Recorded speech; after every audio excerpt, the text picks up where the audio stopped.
Hi, my name is Freya. Hi, my name is Hannah. Hello, my name is Pedro. Hi, I'm Isabella. When lockdown was announced on the 23rd of March, I felt like everything had been taken away from me.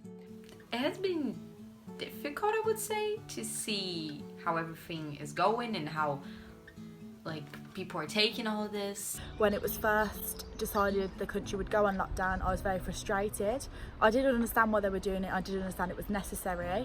The GCSEs, which I missed out on. Pretty disappointed about that because I feel like I was working hard on them and now I'm not quite sure what's going to happen with my grades. I was meant to be going on holiday in a couple of weeks, and obviously that had been cancelled. And then I started to think about my summer holiday and how that might be cancelled, and how that was meant to be me celebrating the end of my A-level exams, and those had been cancelled.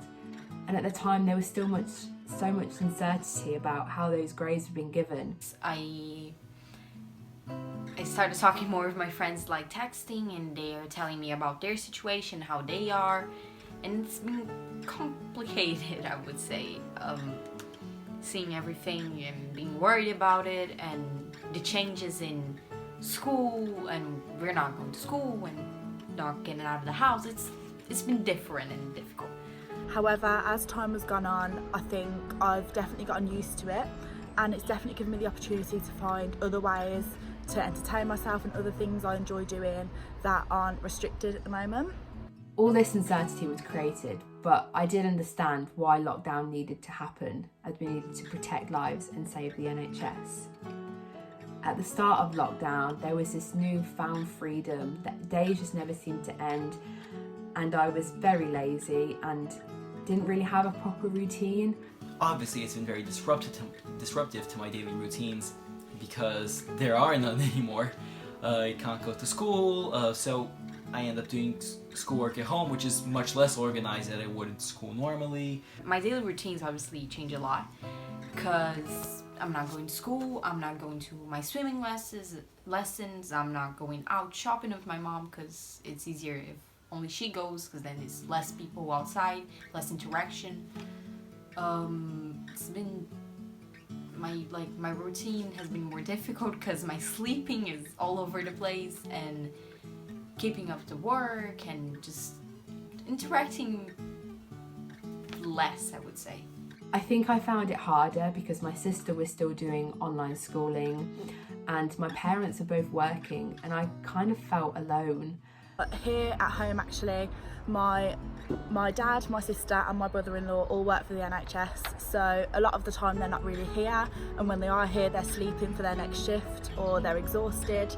And I did keep in contact with my friends, but seeing them on FaceTime isn't the same as seeing them in person. We're all still trying to do things together, such as playing cards together in the evening, and we always try and uplift each other if one of them's had a bad day at work, and our whole road obviously claps for them every Thursday. Well, the main one is the clapping for the NHS, which was really inspiring, and I found it very good that people were doing it. It's made me appreciate things a lot more, and I'm so thankful for the NHS staff and key workers. In my household, we have made sure that we do our weekly clap along with the neighbours, and it's also brought our neighbourhood closer together as well.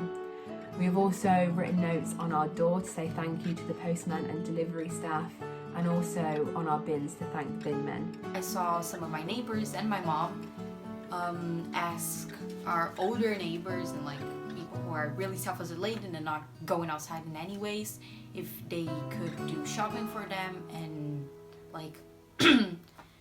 going out to buy all the things they need in case they cannot go.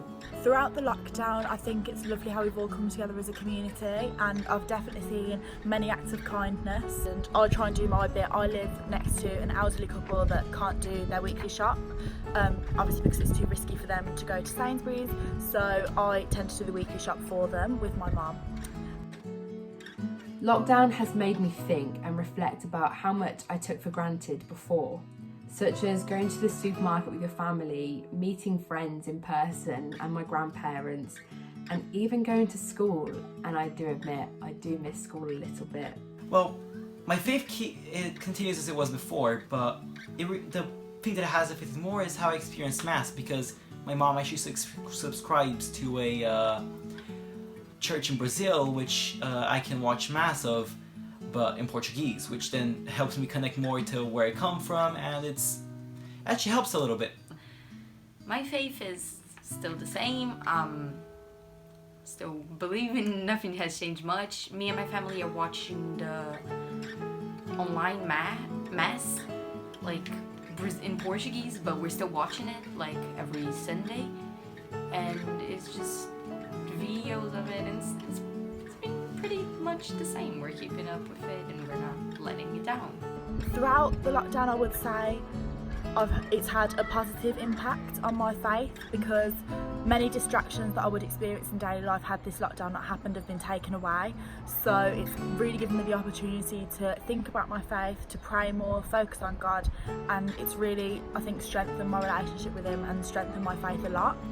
Although I'm looking forward to lockdown being lifted, I think it's definitely benefited me, and I'm coming out as a better person.